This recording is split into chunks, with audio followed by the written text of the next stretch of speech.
Assalamualaikum warahmatullahi wabarakatuh. Hai guys, balik lagi ke channel aku.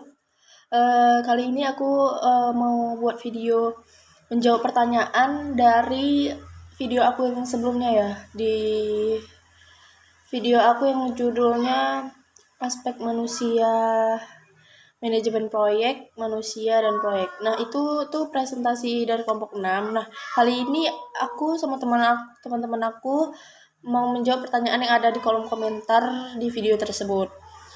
Nah, di video ini dimulai dari Dwi Ayu Larasati, kemudian Dayu Prastika Apni, dan saya sendiri Rizky Kairani. Stay tune di channel iki, oke? Assalamualaikum warahmatullahi wabarakatuh. Kami dari kelompok 6. Di sini kami akan menjawab pertanyaan dari teman-teman sekalian. Di sini saya akan menjawab pertanyaan dari Ocha Natasha Basuki. Yang pertanyaannya, dari 9 aspek dalam manajemen proyek ini, aspek mana yang perlu atau paling penting dalam manajemen proyek ini? Jawabannya, dari 9 aspek ini semua perlu dan penting. Selanjutnya saya akan menjawab pertanyaan dari Putri Padilla. Yang pertanyaannya, apa saja tujuan dari adanya aspek manusia dalam manajemen proyek? Di sini tujuannya ada 5. Yang pertama, efisiensi baik dari sumber daya maupun waktu. Yang kedua, kontrol terhadap proyek lebih baik. Yang ketiga, meningkatkan kualitas. Yang keempat, meningkatkan produktivitas. Yang kelima, koordinasi internal yang baik. Selanjutnya saya akan menjawab pertanyaan dari Ade Mutia. Yang pertanyaannya mengenai analisis subaspek manajemen yang kedua. Coba berikan contoh kasusnya. Nah, di sini contoh kasusnya: 1. Menetapkan kapasitas sumber daya manusia yang dimiliki. Kedua, memperkiraan kebutuhan sumber daya manusia perusahaan untuk beberapa waktu ke depan. Yang ketiga, memiliki dan memperkerjakan. Kelima, pelatihan dan pengembangan. Selanjutnya akan dibaca oleh Kak Dayu Prastika. Selanjutnya saya akan menjawab pertanyaan dari Argo, di mana ada 2 poin yang ditanyakan. Di poin pertama, apa hubungan manajemen dengan aspek manusia untuk proyek? Di dalam suatu proyek, aspek penting yang menyeimbangkan jalannya suatu proyek yaitu sumber daya manusia dalam suatu perusahaan, karena sukses atau tidaknya suatu perusahaan tergantung dari sumber daya manusia atau tenaga kerjanya. Kinerja merupakan hasil pekerjaan yang mempunyai hubungan kuat dengan tujuan strategis organisasi, kepuasan konsumen, dan memberikan kontribusi pada ekonomi. Di poin kedua, apakah 9 aspek proyek tersebut terpengaruh dengan masa saat ini? Karena masa saat ini kan ada pandemi. Pengaruhnya tentu terpengaruh ya. Dampak yang dihadapi saat ini adalah dampak perekonomian yang melemah dan terjadinya pengurangan pada sumber daya manusia, sehingga proses tersebut terhambat. Untuk itu, maka diperlukannya manajemen dengan aspek manusia untuk mencapai kinerja proyek yang berhasil guna dan berdaya guna. Selanjutnya pertanyaan dari Rahel. Mengapa dibutuhkannya aspek manusia dalam sebuah manajemen proyek? Ini sama dengan pertanyaan sebelumnya ya, seperti pertanyaan Argo.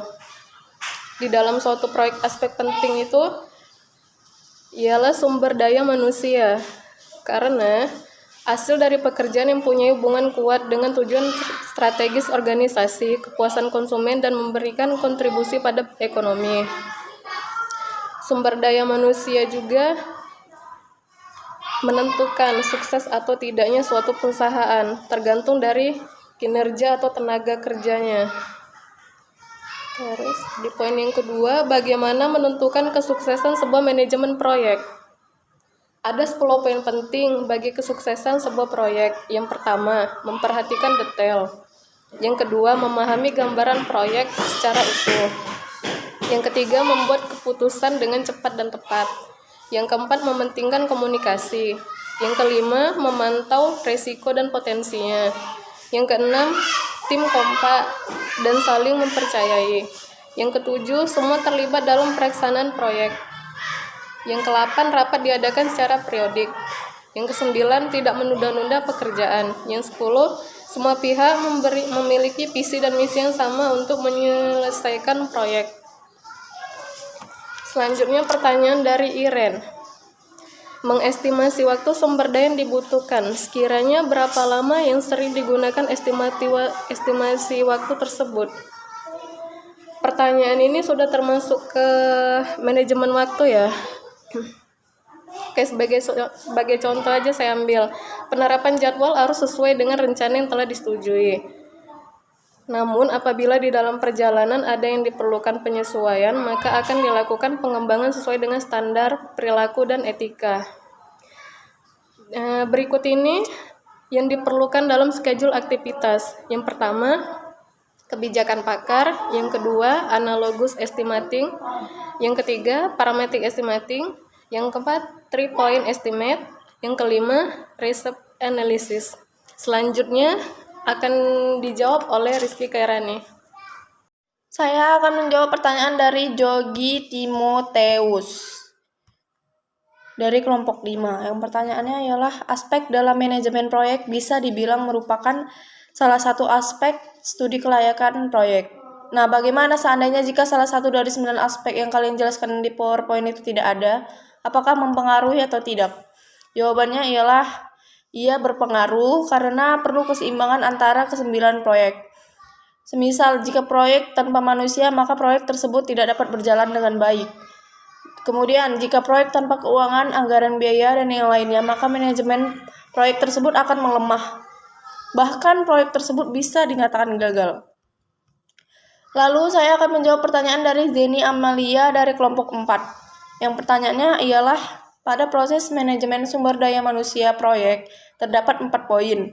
Namun yang dijelaskan hanya poin pertama. Coba jelaskan ketiga poin berikutnya. Betul, memang hanya satu yang dijelaskan pada PowerPoint kami, yaitu mengembangkan rencana SDM. Kemudian saya akan menjelaskan yang memperoleh tim proyek, mengembangkan tim proyek, dan mengelola tim proyek. Memperoleh tim proyek, proses mengkonfirmasikan ketersediaan sumber daya manusia dan mendapatkan tim yang dibutuhkan untuk menyelesaikan tugas-tugas proyek. 3. Mengembangkan tim proyek merupakan proses perbaikan kompetensi, interaksi, dan lingkungan sebagai seluruh tim untuk meningkatkan kinerja proyek. Lalu 4. Mengelola tim proyek. Dalam mengelola tim proyek, manajer proyek harus memimpin tim mereka dalam pelaksanaan kegiatan proyek. Lalu saya akan menjawab pertanyaan dari Monica Septiana. Yang pertanyaannya adalah, kalian ngedit videonya pakai aplikasi apa?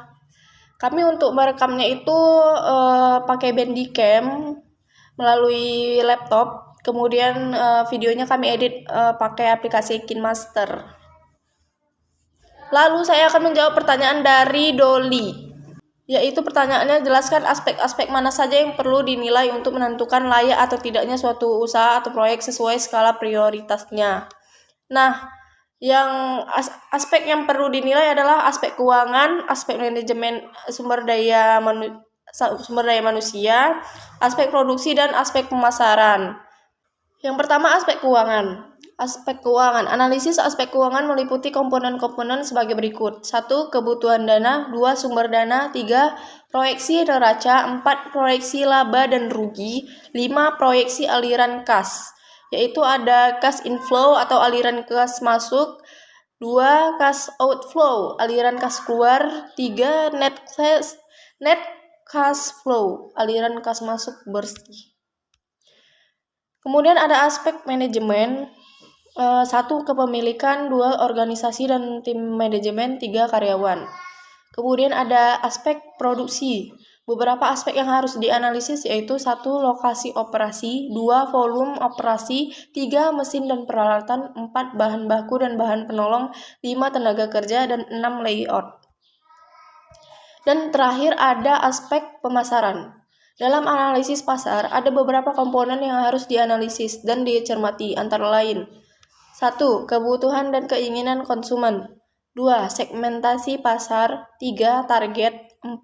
Nilai tambah, 5. Masa hidup produk, 6. Struktur pasar, 7. Persaingan dan strategi pasar, 8. Pertumbuhan pasar, 9. Laba kotor, dan 10. Pangsa pasar. Nah, itu jawaban dari kelompok 6 kepada kalian yang bertanya di kolom komentar.